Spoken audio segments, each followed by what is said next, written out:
Brent Leary. Paul Greenberg. We are the CRM players back at our usual time and place. We're in our place. We've been put there. We've been put in our place. Well, it's good to be back at 3 o'clock. Yeah, it kind of is actually. The world was out of sorts when we're not here. We are the steadiest thing in the world right now. Really? That's Yeah. not saying much about the world, but No, it doesn't. Anyway, we are the CRM players, and we've been bringing that since then. Whatever that is, we still don't know what that is. We need to go to the Bellagio and ask the AV guy, see if we can find him. We know his name, Austin. There's like 5 Austins I there. know. One of them's going to have something. Something. Maybe it's the as. Well, I know where it comes from, but I don't know what it is. I bet you don't know what this is either.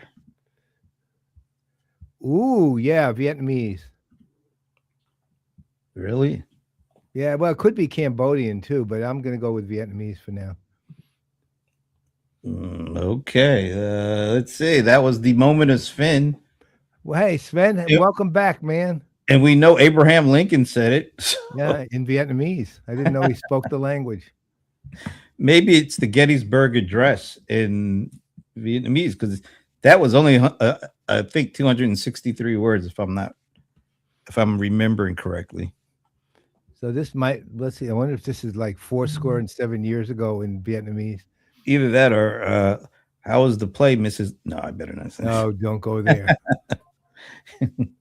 Anyway, so we will wait on the answer from the one and only Sven from the moment of Sven. I'll tell you, that was a paramount moment at the IRL 26 when he came on. That was pretty awesome. Paramount or Warner Brothers? I'm going Paramount. Well, let's see. What does he say there? I am off, Paul. Oh, what is it? Because you got it right, apparently. So fast. The best thing about the future is that it is always served to us one day at a time. Did he really say that? I don't know. That doesn't sound like a Lincoln thing. I didn't know he watched that show. One day at a time. That probably did. Well, there's a lot about Lincoln we don't know. Apparently. He had a TV set. He watched one day at a time. Right. Remember that people would make up quotes that he said about stuff that couldn't possibly have happened by the time he or about the internet. That was it was the big one. It was about the internet. Yeah, Al Gore wasn't a fan of that one though. No. But Sven, that was for me easy one. Why was it so easy? I know a lot of Vietnamese people, and I've seen the language in print many times. Look, I work in patterns, man. I know the patterns of the accents and all of that. That's how I know the language is really. I know the patterns of the words and the patterns of the use of the various, accents of the words. That's how I know it. I don't know the language, but I know of the language by its patterns. Didn't Forrest Gump say something like that? Life is just a box of patterns or something like that. I thought it was a box of chocolates. I mean, chocolates in patterned boxes. I don't know. I like chocolates. So did he. Anyway. Forrest Gump of CRM. My next nickname. Yikes. Yeah. And you might want to hold off on that one. I'll take it. What the hell? So this is one of those Thursdays, one of those no BS Thursdays, and I think you guys know what that means, and you should know who that means. Can't wait. But that's in the offing, as Abe, good old honest Abe would say, the future is unveiled 1 minute at a time, and we'll do. So he will be in the very upcoming future. Diacritics. Thank you, Chris. I could not remember the word, so I was being I was going as close to it as I could come up with. Thank you. What the hell is diacritics? That's like the little marks that you'll see above and below letter. Double dot, or the little accent aigu or accent grave, those kind of things. Oh, That's why I went with accent, only because it was the easier word. I thank you, Chris. You know what? I love only you now. I only know Christopher. We're taking liberties. He's saying Christopher. So All right. I only met him because he had left some really cogent comments. Ooh, cogent comments. I like that. Cogent comments on last week's Brohammer and the Cowboy Show. I know that's not what they call it, but they really should think about renaming that thing. Because Brohammer and the Cowboy is such a good name. Well, no, you know what? Let them keep their name. It's good when we do it. We'll keep the name. Right. That's. I want to go. I want to go to an event and see somebody else walk up to John Reed and say, "Hey, what's up, Brohammer?" Somebody we can. That's going to happen. I want it to happen. That will happen. Almost as much as I want to happen. Somebody walk up to Brian Summer and say, "What's up, cowboy?" That one's almost easy. That's the thing.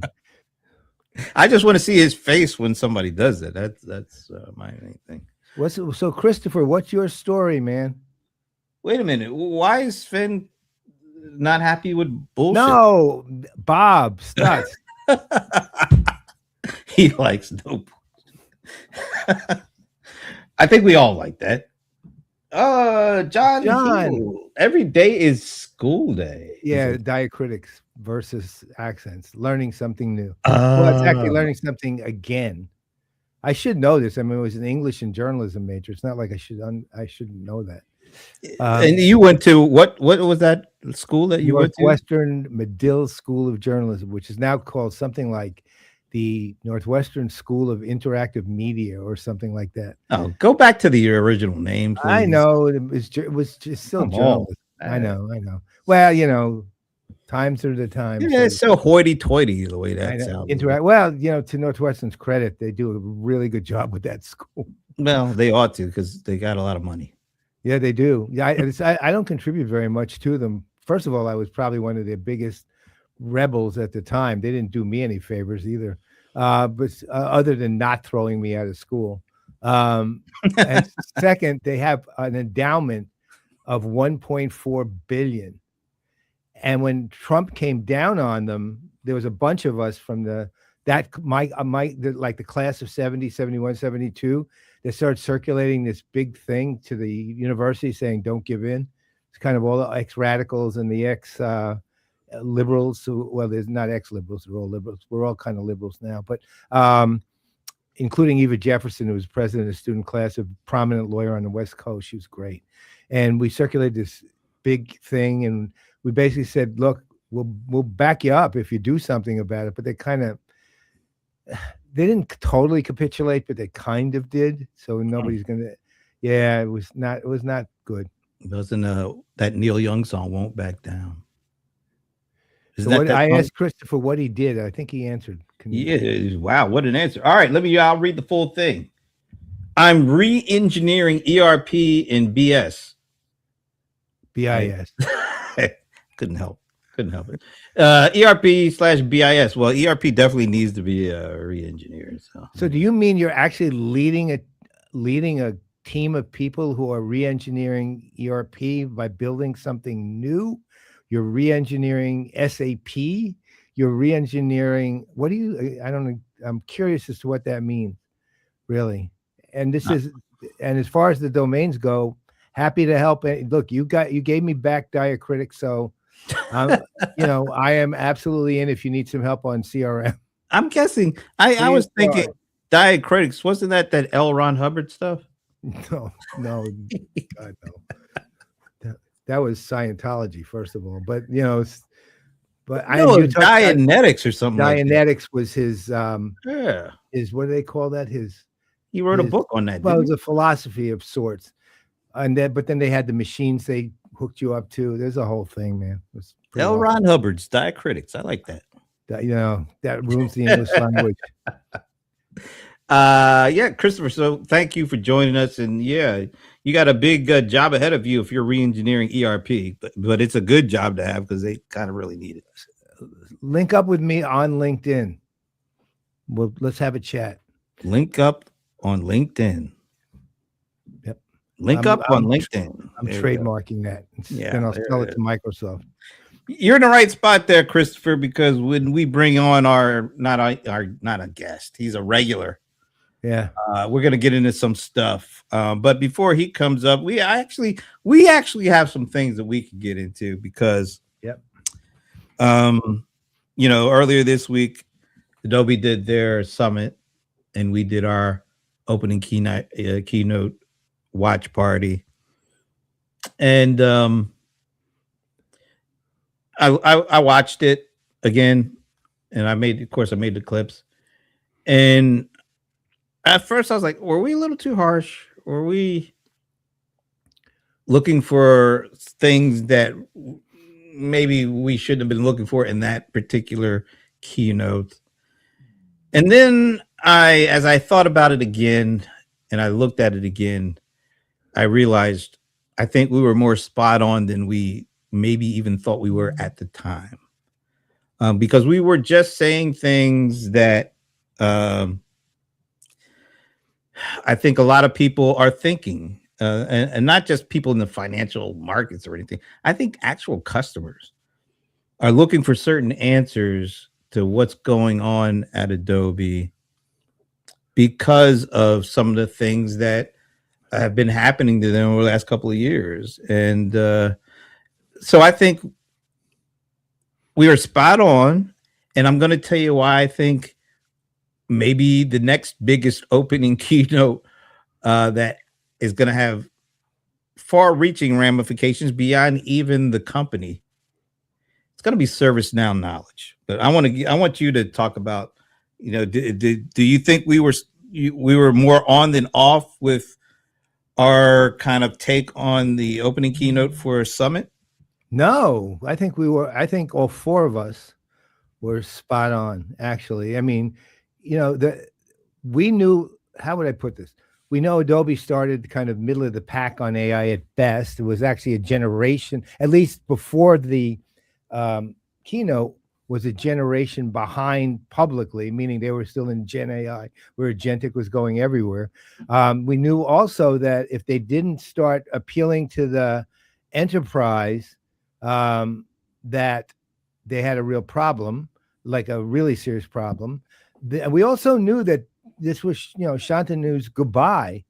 And the way that it was a combination of things. They buried the lead, which was not AI and agentic AI. That's table stakes at this point for a company like Adobe. But it was actually Adobe Enterprise, which was 54 minutes into the first into the keynote, they brought it up. Right, they do have it, and that's a good thing. And it goes to Liz Miller's point, which was they did actually announce some good product work stuff. And Michael Klein. Yeah, Michael Klein said that, I haven't looked at them yet, but I do plan on it. He said the second day keynotes were product focused, were actually a lot better. And again, technically, these companies, they all have good products. I mean, every one of them, even even though I'm never, as you know, I'm not a terrible fan of SAP anymore, but that's more the company, not the product. He still likes Sven, though. Yeah, I love Sven. That's not like I like Sven. I love Sven. Right. So, the thing is that Adobe buried the lead.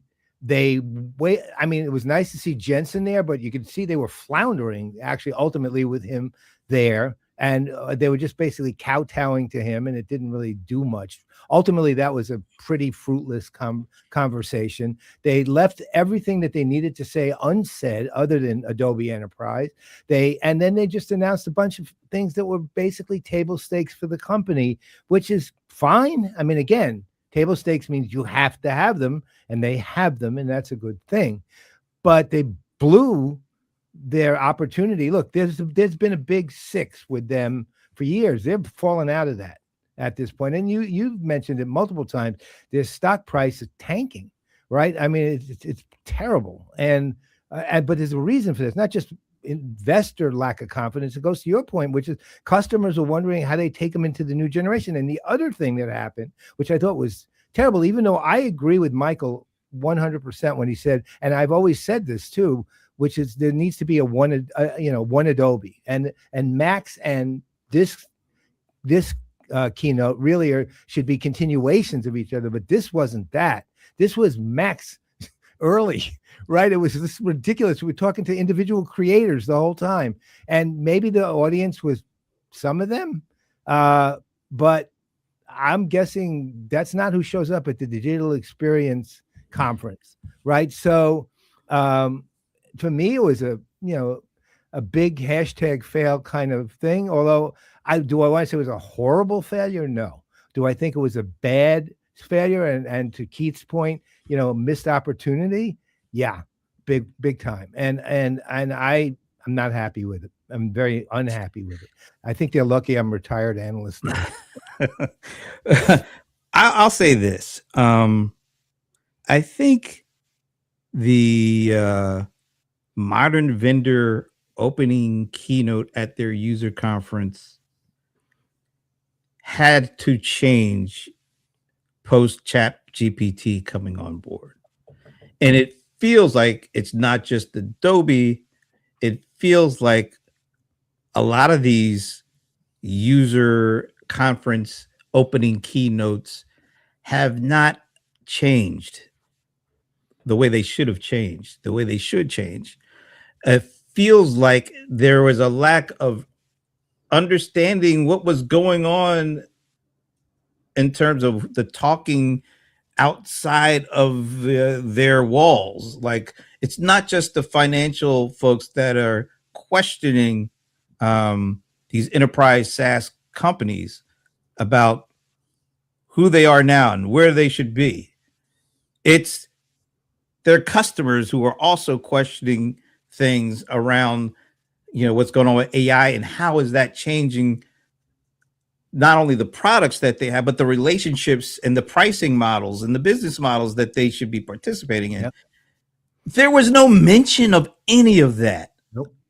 And how can you have this moment when we talk about, you got other keynotes, you got the product keynotes, and I think those are extremely important as well. But you have to address what's going on outside. You got to address the talk, the chatter. This whole AI anxiety thing, it's not something that's made up. It's maybe we think it's inside the bubble. It's kind of ridiculous to talk about companies, these enterprise software companies going away. But even though we might think it's kind of dumb, you still got to address it. I mean, if you're these companies, you got to address it. Yesterday, ServiceNow came out, and I'm looking. We have our person in the room, so we're not going to make him wait much longer. Remember the last time we got kind of blasted by him. So just going to say this, then we'll bring him on because I'm sure he has some thoughts around this too. Yesterday, ServiceNow came out with their earnings. ServiceNow is one of the leaders in the enterprise SaaS. There's no other way to say it. They're the leaders. They beat expectations for both top line and bottom line. I think they raised their earnings estimates a tad. You would think that would be like great news and their stock price would be like going crazy. But let me show you something that I just took a snapshot of right before we got started. And it's the stock prices of a number of enterprise software companies after ServiceNow announced, and this is today. I did this like less than 2 hours ago. ServiceNow is down 18%. Wow. Figma 11%. Atlassian 10%. Well, you can see Salesforce 9.65%. All the way down there to Adobe, who's I feel like I said only down 7.75%. These companies, when they and partially what the thought is, ServiceNow, their latest acquisition of Armis, which I believe is around $7.8 billion or something like that. And it's all around helping them build their AI architecture and armor. People are kind of tired of the investment in the AI, and they want to see the return on that investment, and that seems to be partially, if not, a big reason why they're down. So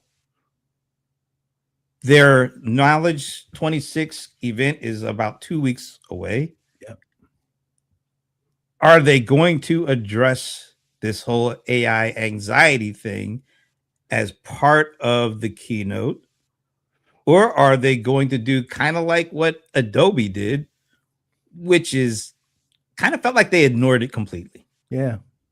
I don't think you can afford to ignore these things. The narrative has to change. And I think when you have your big user event of the year and you have the opening keynote for that event, you have other keynotes that are product related, that's great.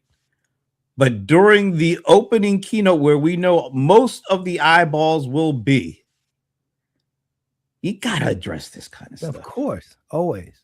I mean, it's silly to ignore something that's so loud in your head that it's drowning out everything else, right? And with me, it turned out to be tinnitus or tinnitus, but with other people, it's, when it comes to a enterprise company, especially a leading enterprise company, they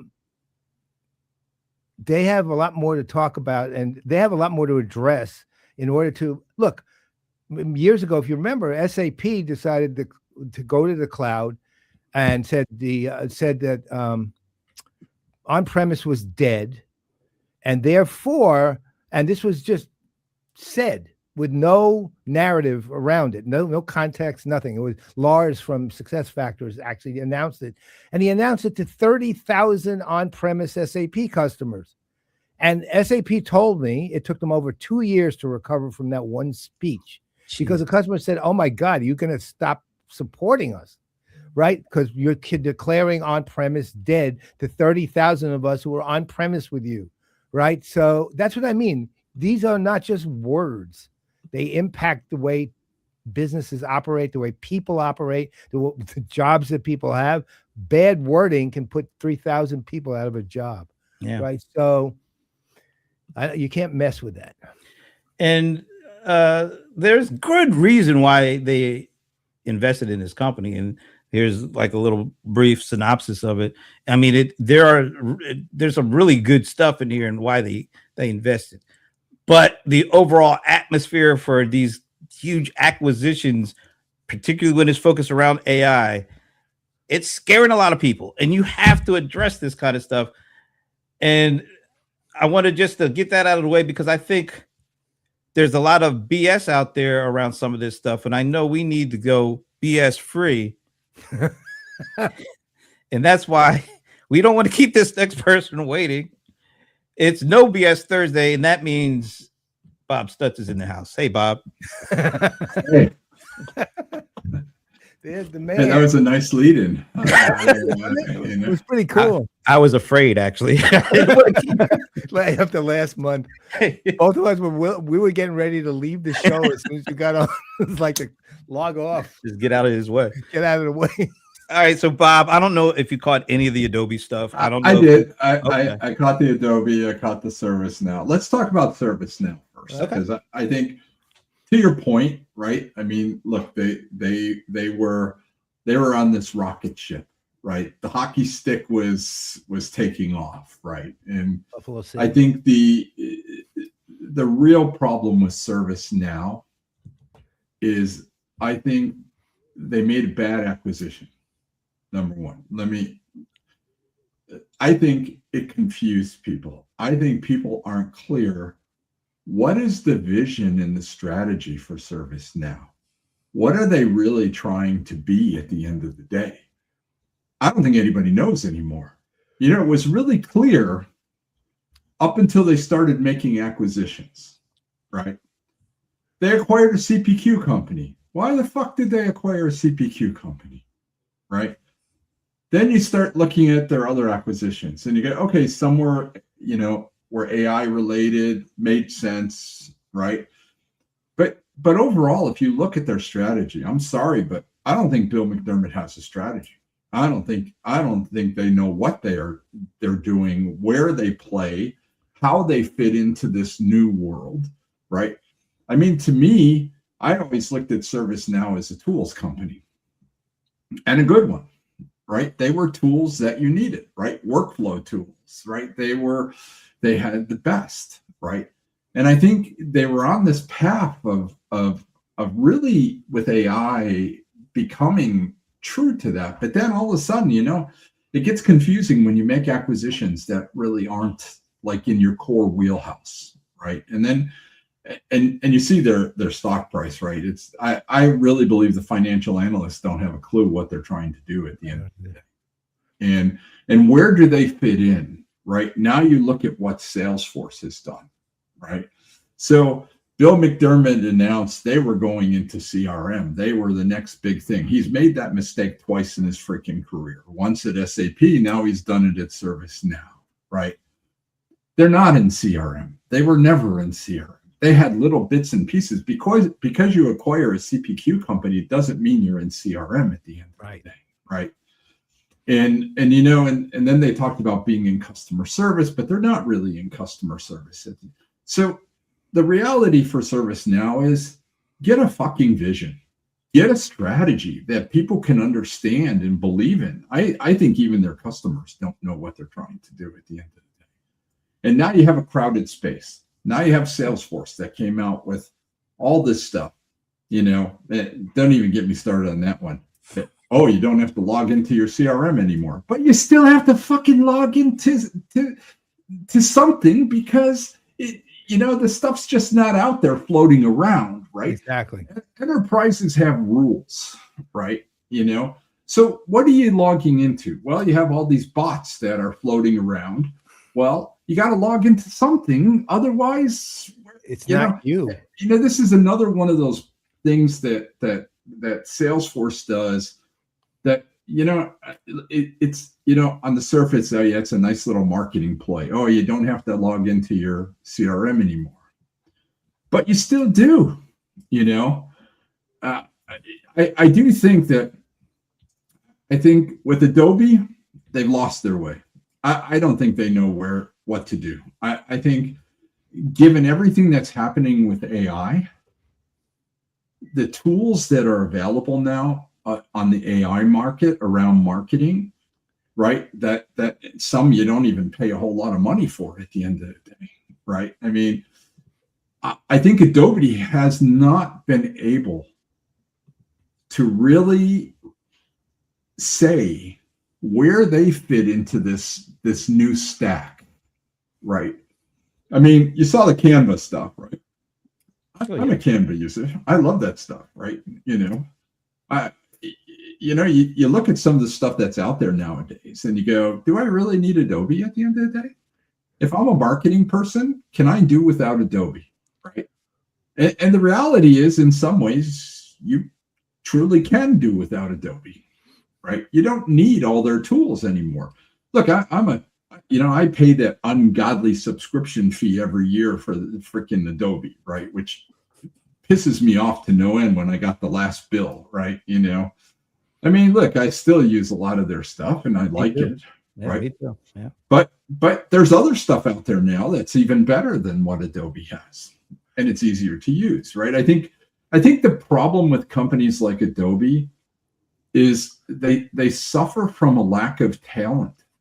In the whole software business was about being able to imagine things and then really come up with new stuff that you could put into production, right? That you could build products around.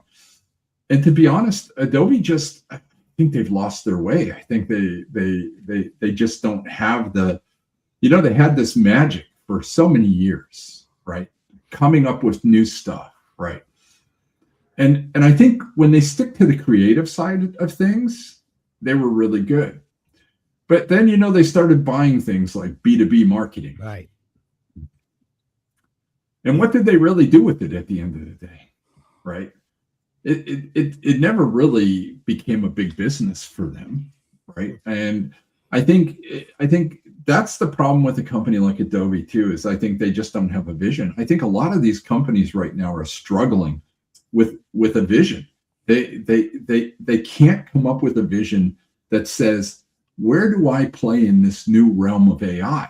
And how am I going to keep my customers in this new realm? Because, I mean, you can see what's happening, right? Like, I work with a lot of new AI startups, and what's amazing is they don't use any of Adobe's tools. They don't use any of that stuff, right? Wow. These guys are all using pure AI marketing stuff, right? They're using stuff from Google. They're using stuff from other AI vendors, right?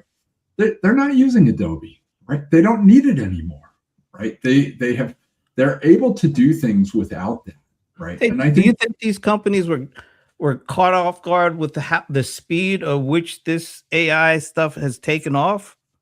I think they were, not only were they caught off guard, I think they were caught with their pants down, actually, to be quite honest. They couldn't, they didn't see it coming, right? Yeah. And I have to say, right, like, 10 years ago, I was talking about what was going to happen with AI, right? And how AI was going to really accelerate, right? Because you could see it coming, right? It was happening, right?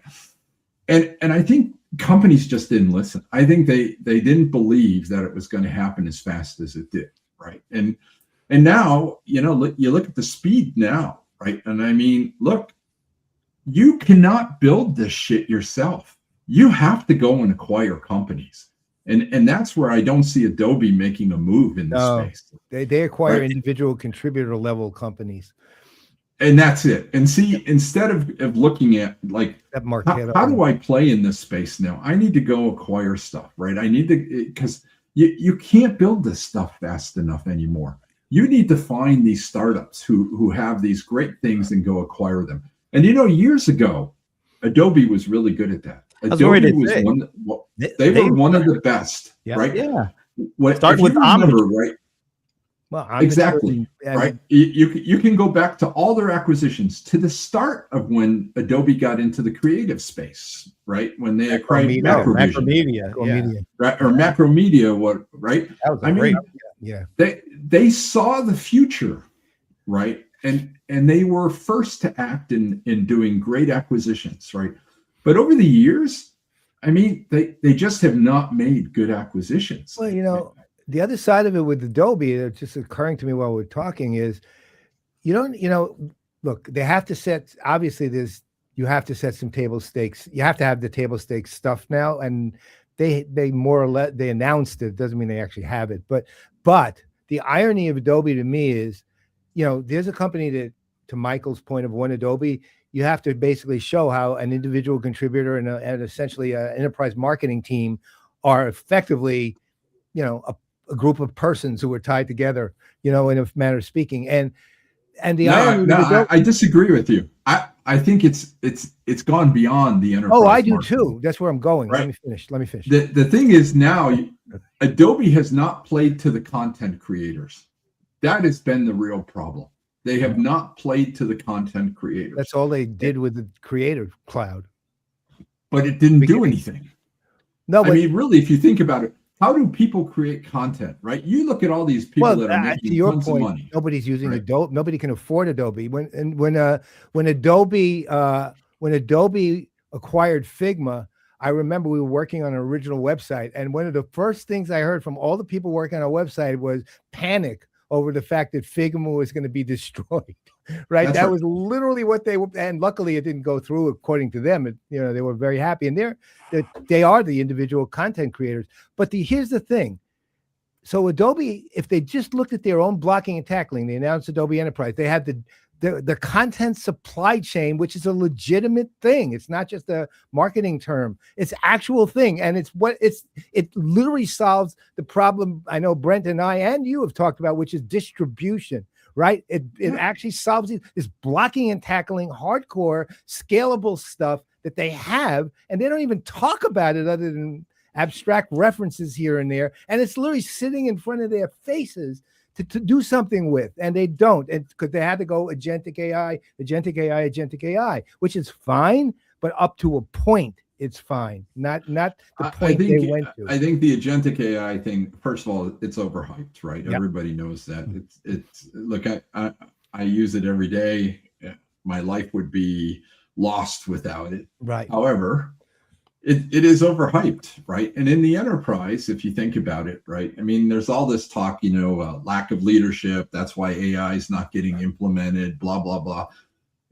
It has nothing to do with that. It's the fact that the stuff doesn't really work. And there are a lot of use cases where AI becomes valuable, right? But I also will tell you that every time somebody comes to me and says, oh, look at support or customer service, I can say, well, yeah, 5 years ago, you could do that without AI. I mean, to be quite honest, right? Yeah. A bot's a bot at the end of the day. And to be honest, I don't think these bots are much smarter than the bots were 5 years ago, to be right. I don't think the true value of AI has not really been understood. And I think enterprises are having a hard time really trying to figure that out, right? What is the true value, right? Is it knowledge? Yes, knowledge is a big piece of it, right? You now have more knowledge at your fingertips than you ever had before, right? Does it make you work better? Yes. Does it keep you better organized? Sometimes. Depends, You have to. Sometimes I have a lazy bot that fucks up on me, and then I miss appointments because it didn't actually do what it was supposed to do, right? So I do think, but back to your original point about all these companies and the hype around, what's happening in the SaaS world versus, are all these companies going to disintegrate? Look, nobody's going to disintegrate overnight, but their value is truly dropping, right? I mean, you look at ServiceNow, you look at their market cap. What is it now? 100 billion? I mean, it keeps dropping. No, I think it's actually like below 100. I think it's like 90 now or something, right? You look at a lot of these companies and their market cap just keeps coming down, right? I think even SAP now is at 165 billion or something like that. I think Salesforce is around the same, and when you start looking at the market caps of these companies, right, you start realizing their value is dropping, right? And it's not just their value. I think it's also how customers are starting to perceive them, right? Look, I look at Salesforce, right? And like, I like Salesforce. I have nothing against Salesforce. Like they have a big breadth of product, but at the same time, what they're doing is really just, when you say you don't have to log into your CRM system anymore, does that mean I don't have to pay for the apps anymore? Does that mean I get the apps for free? Well, to your point, that is the stupidest thing I've ever heard, really. I mean, the reality is how they're going to know anything about me. You still have to sign into Slack, right? You still have to log into Slack, right? So you have to log into someplace. And all they've done is made Slack the one point of entry into their product. That's what they've done, right? But the reality is when you look at all this stuff, right? And now, what am I going to pay for? I'm going to pay for those apps that I have to keep paying for. But on top of that, I'm going to have to start paying consumption in the form of tokens. Yeah, boy, that is pricey. Right. Now you start to add that stuff up. Well, isn't that part of the AI anxiety of that? That is part of the AI anxiety. Yeah. That is absolutely. And that's why I actually believe, look, companies aren't stupid. The companies have a lot of smart people in them, right? When you look at just take the Fortune 500, right? They have a lot of smart people in those companies, right? They're going to start, and look, they have a small army of developers, right? And, I heard this argument the other day about, well, but if you build it yourself, then you got to maintain it. True. And years ago, that was a huge problem.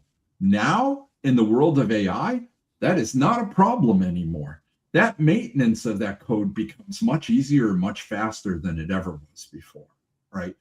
And so I actually do believe that enterprises are going to really start building their own stuff. And, the SAPs, the Salesforces of the world are going to be relegated to systems of record. That's what it's going to become, right? They're going to become databases. Can they turn themselves into systems of context, like a lot of companies are talking about, or a system of outcomes? Oh, there's That's like another one of those things they different talk new about. Systems. Yeah, The there's problem is to become a system of outcome in the AI age means you have to totally rethink every process, right? That means you have to blow up what you have and start over again, because you have to think about it differently, right? In the age of AI, the problem is, and this comes back to, I take it back to the Accentures, the Deloittes, the freaking service companies, right? They got companies to like go into these big process things, right? And they have these big process maps and all this stuff. But the reality is you can make process very simple at the end of the day. And in order for these companies to survive, they have to rethink all that. They have to think like a startup, like they were looking at this from brand new perspective, right?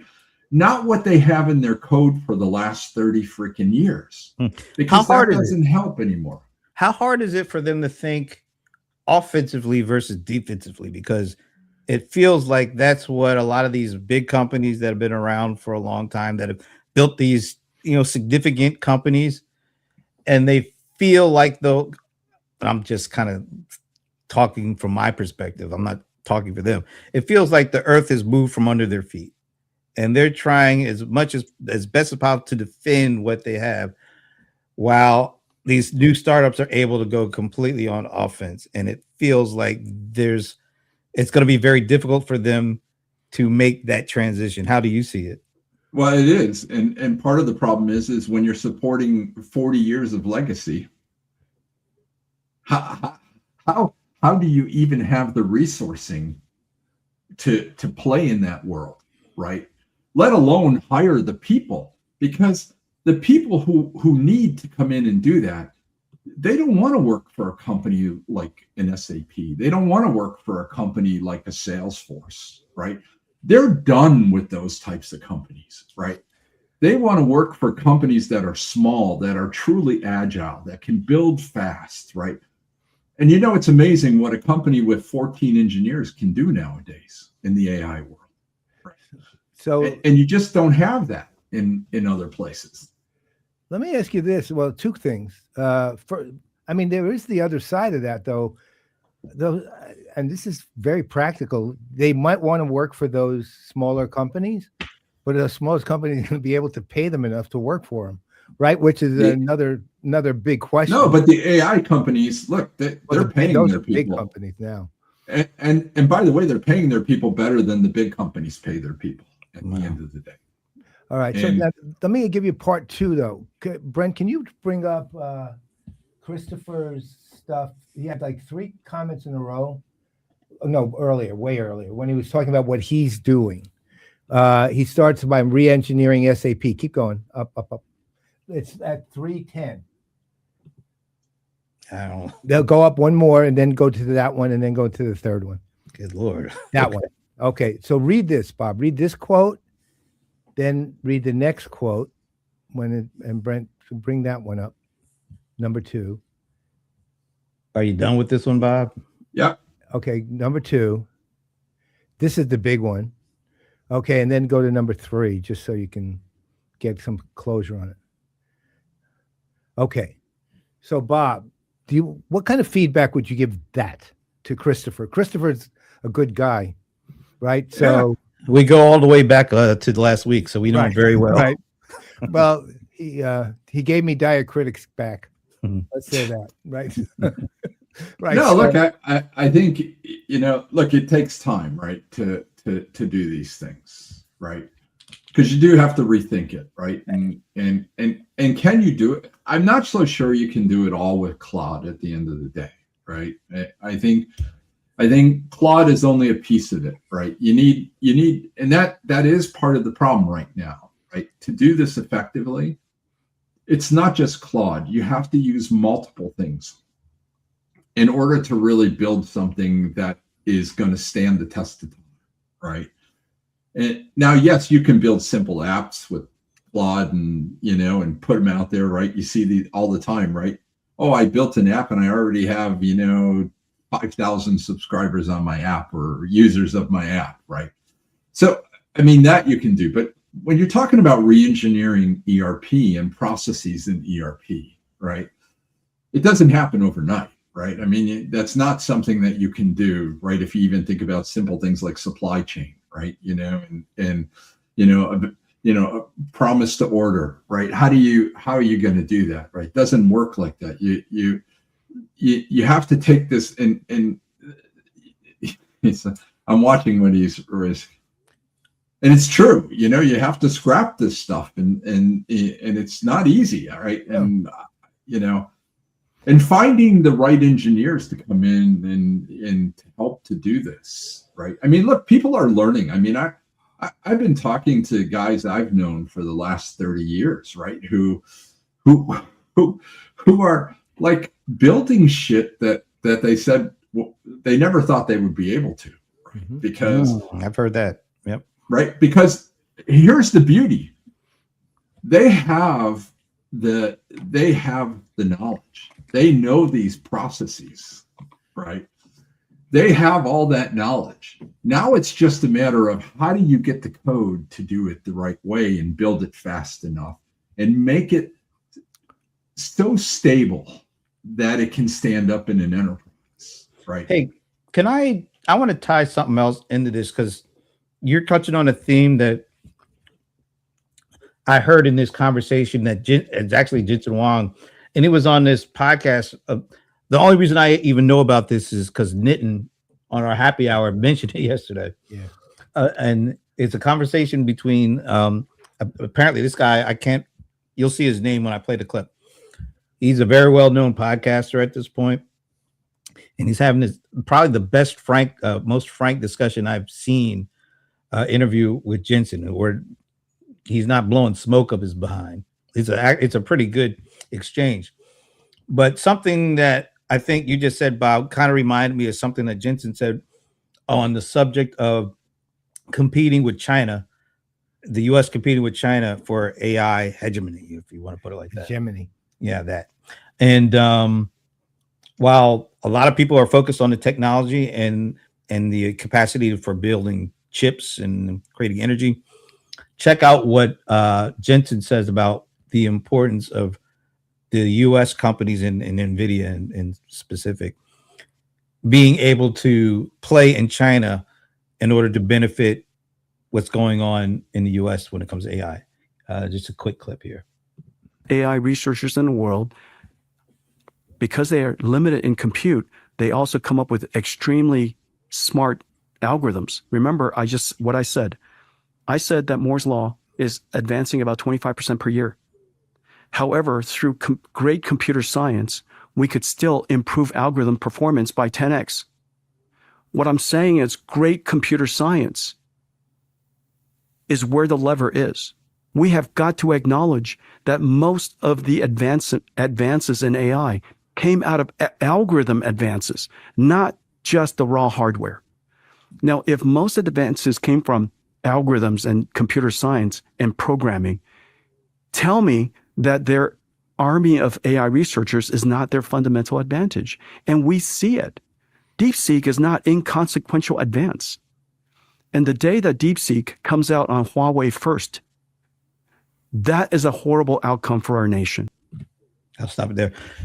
The emphasis on knowledge and expertise over the technology is something that I think is really overlooked. And all the stuff that we're talking about. It truly is, right? It truly is overlooked, right? That knowledge, right? I mean, look, you can have all the best technology in the world, but if you don't have the knowledge, right? And I think to Jensen's point, right? He's pointing out that the Chinese, right, have to them the knowledge is crucial, right? Because they don't have all the advantages in a lot of ways that you have in the U.S., right?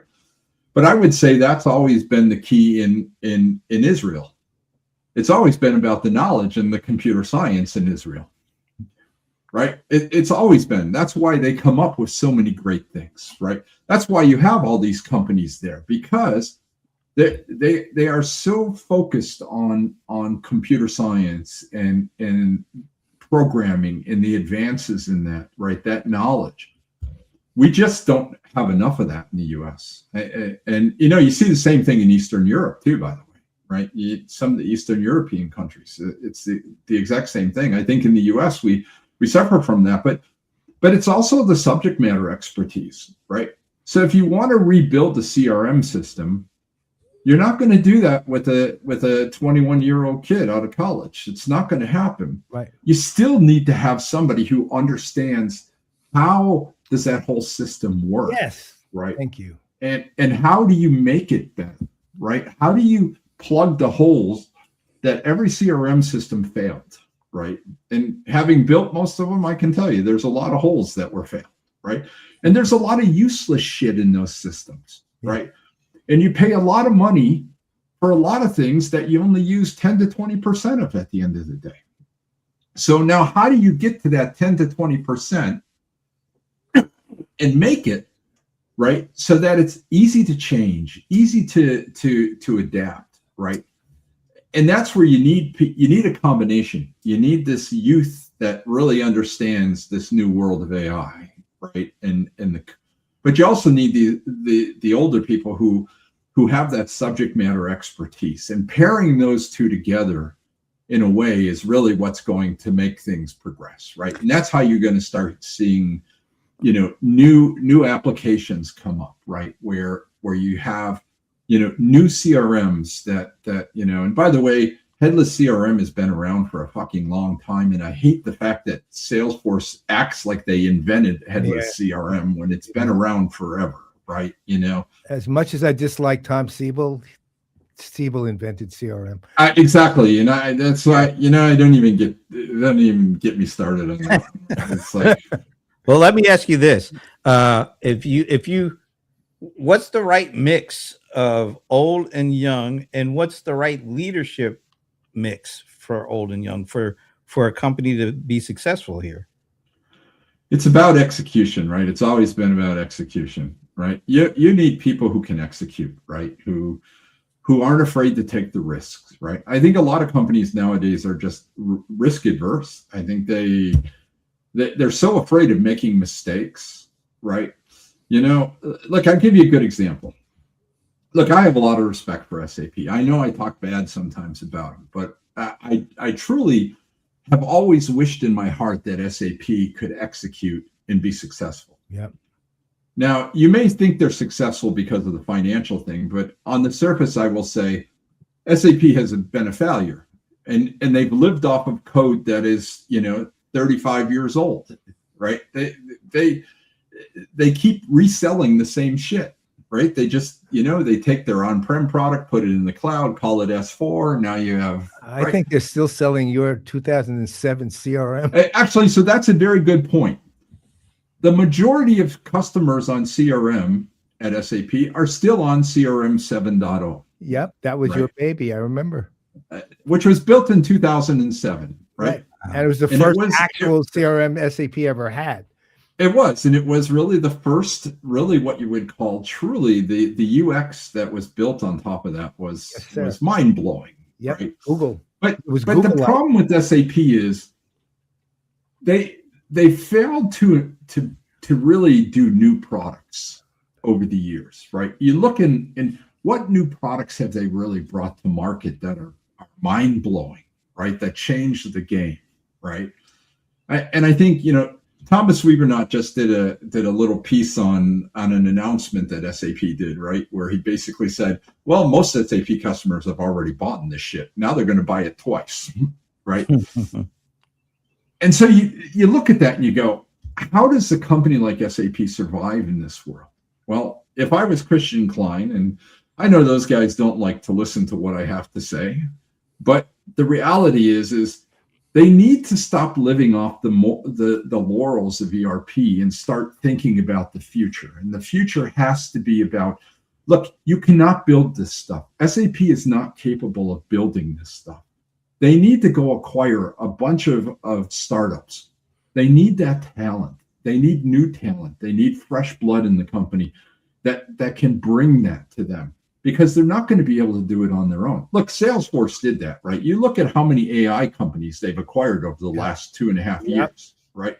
A lot of them have been small. And why did they acquire them? It was because of the talent, right? It was the talent that exists in those companies, right?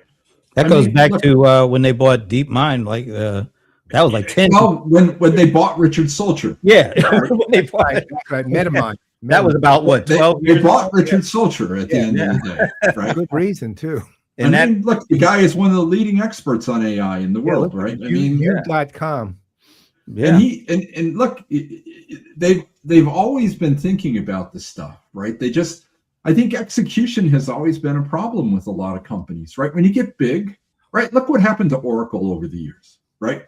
Oracle used to be a thought leader in a lot of things, right? When you look at Fusion, when Fusion first came out, well, the fucking problem was it took them 20 years to deliver on Fusion, right?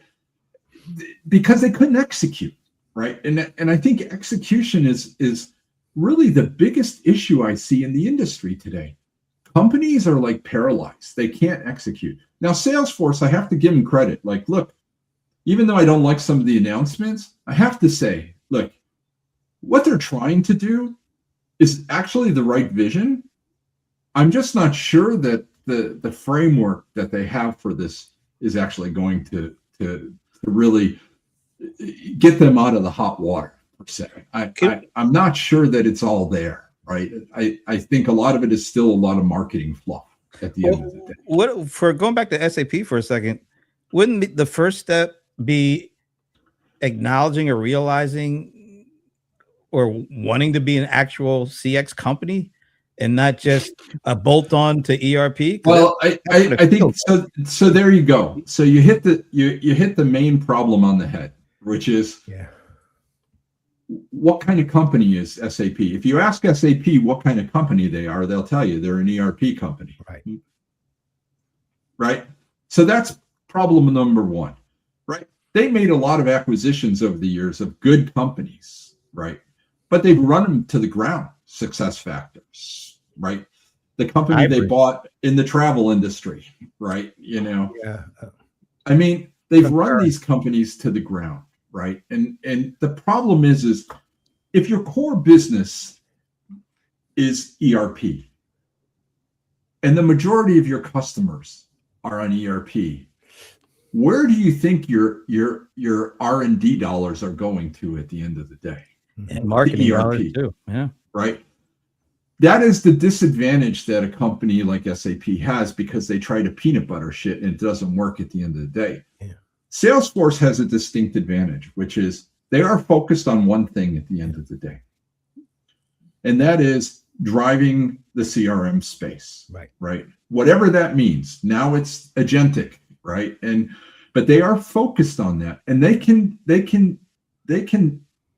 move the entire company in one direction so fast to get it done. The problem with a company like SAP is, what do I do? I believe SAP could be a major player in the CRM space. I have always believed that. And the problem was never being able to get the money to actually make it work. And if you remember, 2007, I had some amazing people that worked for me, Mike Dela Cruz, Jujar, all these guys. We did some very interesting things back in those days. You did. Right? That was brilliant. We put SAP on the map for CRM. Yep. We were the first to actually put CRM on an iPhone back in when the iPhone was first announced.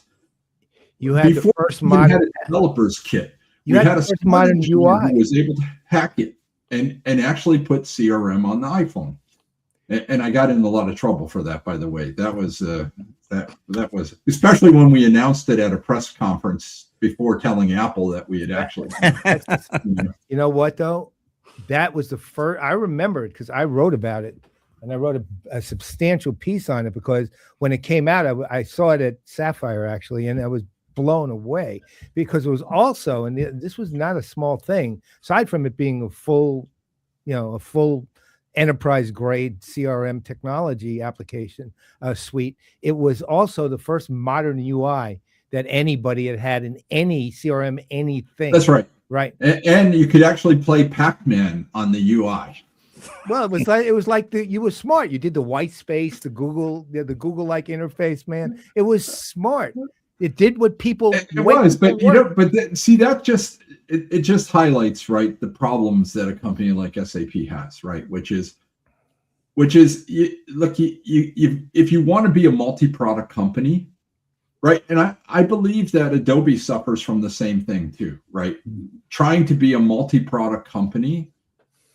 It's hard. What is your strategy? What are you trying to do at the end of the day? You say you want to be a business suite, but you can't really be a business suite if all your applications are not state of the art. That makes it really hard to be a business suite, right? Which is why I'm not a fan of business suites, because I don't believe that business suites can really, can survive in this world. Right, suites are not the answer at the end of the day. Yep, not anymore. No, it's got to be best of breed, right? Companies they're gonna pay for what gets them the most return on their investment. And and to your point, they have existing investments they don't want to give up. One, two, the technologies to actually tie everything together are there. It's not like they used to be very difficult, because I remember when you and I had a conversation about it years ago, how difficult it was for you to integrate with some piece of Oracle. I don't remember what it was though, but we were talking about it, but the difficulty was always there. But now it's not like there's a trillion ways to integrate, right? I mean, and it's not like, oh my God, we can't do this. Yeah, you can do this, and it's really not as hard as it used to be. So that's the other side of it. So best of breed becomes I used to like suites because it was consistent, but the reality is I'm with you now. I think best of breed is the absolute way to go. It has to be. If you're a CIO and you're not looking at best of breed, then you're not doing your job at the end of the day. Mm-hmm. Right? All right, so we gotta wrap up shortly, but I want to circle back around. I want to get Bob's take. This week, Adobe did their thing, and I don't know how much you caught of our critique of the opening keynote. It feels like there's a number of vendors who are still operating in the kind of in their pre ChatGPT frame as opposed to what's going on now, and it feels like they're not talking the way they need to talk, walking the way they need to walk. But if it were up to you, and after you talked about ServiceNow, they have a huge user conference coming up in a couple of weeks. That means Bill McDermott will probably have the biggest audience of the year for whatever he says in this opening keynote. Paul and I, we really focus on the opening keynote. We know there are a lot of product keynotes, and that's a different thing. Yeah. The opening keynote is like your State of the Union, basically, for a company.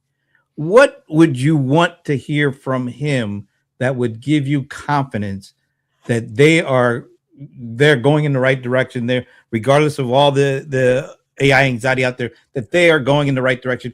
What do you think their customers want to hear when it comes to that on that keynote stage? I think one, their customers don't want to hear about partnerships anymore, because I think everybody is fucking tired of listening to the partnerships, right? Who cares if you have a partnership with NVIDIA? Everybody and their brother has a partnership with NVIDIA, right?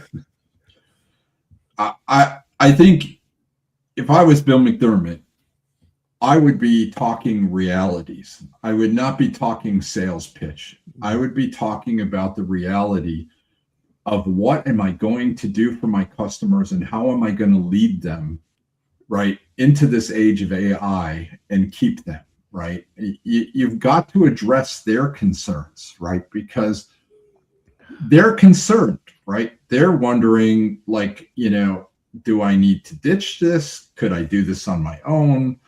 Right? You've got to talk to your customers about reality, right? And why you're going to be and how you're going to get them to that next level, and how you're going to work with them to get to that level. I think that's the thing that's missing out of a lot of these keynotes, right? It's a lot of blah blah blah blah blah, and the customer comes on stage and talks about what great stuff they've done with the products, blah blah blah blah. But the reality is, we all know that that's a bunch of bullshit, and I think there needs to be a reality discussion, right? I think customers would love if a CEO came on stage and said, look, we're working to try to figure this out, just like you're trying to figure this out. We don't have all the answers, right? But we have a lot of smart people who are helping us to get to that strategy and vision that's going to help you to be successful in your business, right? I think there is not enough transparency and honesty in these keynotes. And I think that is the biggest issue that customers, I think, are facing, right? Because they don't know who to believe anymore, right? Because, I mean, look, I've heard it from Salesforce customers after all these announcements that just like, they don't know what to believe, right? Is this stuff real? Is it fake? Is it, because at some juncture, you have to open up and you have to show your heart and say, this is really what we're struggling with ourselves as a company, right? And I think companies, they just, I've always had this belief, right? To be transparent and honest, right? Even when it hurt my business, right? Even when I had to tell customers that this is not the right product for you at the end of the day, right? Yep. I don't want you to buy it, right? Because you're not going to succeed, right? And maybe it's a fault I have, but I do believe that customers really appreciate when you're honest and upfront with them, and they're willing to stay with you as long as you show that you're trying to get them there, right? And I think there's just not enough of that nowadays. That I think the AI hype got so overblown. Companies are overwhelmed, right? I think, when I look at a lot of the enterprise software companies, I think they're overwhelmed. I think they're struggling, all of them, right? They're watching their valuation tank, right? Their investors are at a point where they don't know if their investors are going to, or dump their stock, right? Just think of what would happen if one of those investors took a few billion and dumped it, right? What's going to happen to those companies? I mean, you're already seeing it with Adobe and others, right? Where you just watch this thing start to tank, right? But I think a lot of that is you can stop that fear by being honest at the end of the day, right? Stop the marketing hype and be honest. One of the closest things I've heard to that, and it's close, it's not quite that level, but was Oracle actually did something which was really interesting a few months ago, and Brent will remember this, which is somehow pricing of AI came up, and Oracle's giving it away, actually. And so Oracle said, look, you're already paying us basically a shitload of money, right? Why would we charge you for AI too? Right, which is about as honest as you get, and it actually was a very and it was true, right? Yeah. It's absolutely true. Absolutely the case. I know it's absolutely true. And they made people loved hearing it, and they're getting AI for nothing because you're already paying us a fortune, right? If I'm already paying you a subscription price of anywhere between $400 and $1,000 a month per seat. Yeah. Why should I not get that shit for free? Exactly. And Oracle actually just acknowledged. Right? I mean, why should I have to pay extra for an advancement that you promised me you were going to help me be more successful in my business by building new things? Now, why do I have to pay for that again? Yeah. And Oracle was honest about it too, which was actually, I remember we both really liked hearing that at the time. It was like one of those things you say, wow, you know what? That's what you do. And the other thing, because what they'd said is, if we build it for you, we're not going to charge you. Now, if you want to do something that's complex and eats tokens like for breakfast, lunch, and dinner, we'll work with you on that to come up with something that makes sense. I thought that was even a better answer because that lets you feel like we're in this thing together, and we understand that you guys have additional costs if we do something that's really complex. We get it. Thank you for letting us know. We'll work on it together. I don't think anybody understands the true cost of AI. Yeah. And, Oh my God. And what it's going to cost you as an enterprise, right? If you fully embrace AI, what is that going to cost me at the end of the day, right? If I'm being charged by tokens, and I just look at like Anthropic and what and me too. ChatGPT and right, and I'm looking at this and I'm going, okay, I know what I'm paying. Like I can just imagine in an enterprise what this is going to be like, right? This is going to be astronomical, right? And if you think about it, I think I said this the last time, right? When Salesforce came out with the cloud, nobody truly understood the cost of cloud, right? It was a great concept, great idea, but it ended up being very freaking expensive at the end of the day. And the more you used it, the more expensive it was, right?